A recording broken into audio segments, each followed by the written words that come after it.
an ikaupat nga pulong. Diyos ko, kay ano nga ginbayaan mo ako? Didahan ikasiyam nga takna, kahuman hintulo ka oras han kamasirom, Jesus ginuliat hini nga ikaupat nga pulong. An ikasiyam nga takna, amo an alas 3 hakulop. Jesus nagtutuman han panagna mahitungod han nagsasakit nga surugoon han Ginoo. Jesus nagsakit para han katalwasan han mga tawo. Hapagsugot han kaburoton han iya langitnon nga amay.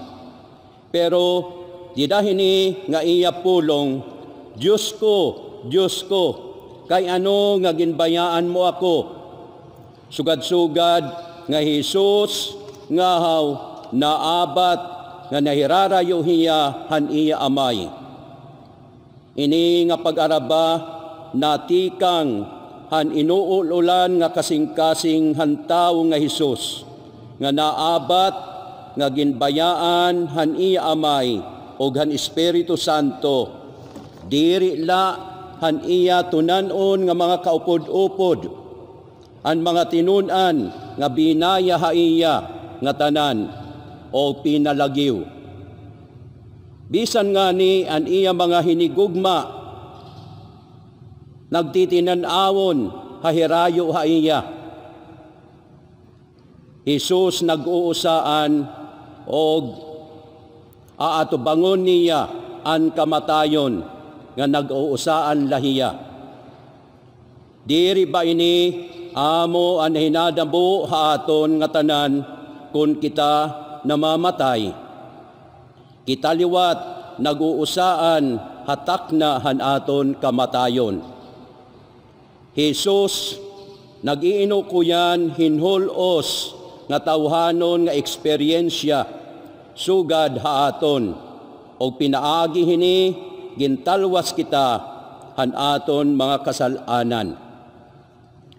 Ini nga ikaupat nga pulong han Ginoo, sugad han siyahan nga linya han Salmo 22. Diyos ko, kay ano nga ginpabayan mo ako?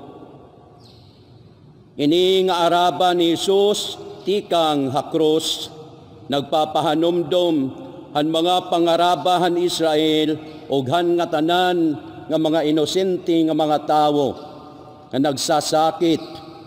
Ang Salmo 22 ni David nagpapanagna han pagraysangan hakros han Mesiyas nga hadto nga panahon diri pauso ang pagraysang hakros. Gintusok nira an akon mga kamot o an akon mga tiil. Ira ginihap an akon mga tulan. Napagpadayon an Salmo na siring, ginbahin-bahin nira an akon panapton o ginripahan nira an akon kirogpos.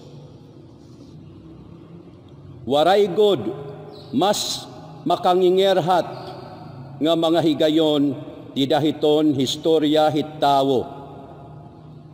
Kay hini nga higayon, Isus nga kinanhi pagtalwa sa aton iginraysang hakros. Ngan nisabtan an kamakaharadlok hadton na hitatabo og han iya yana ginaantos. Jesus nag-aantos manta han kasakitan tungod han sala.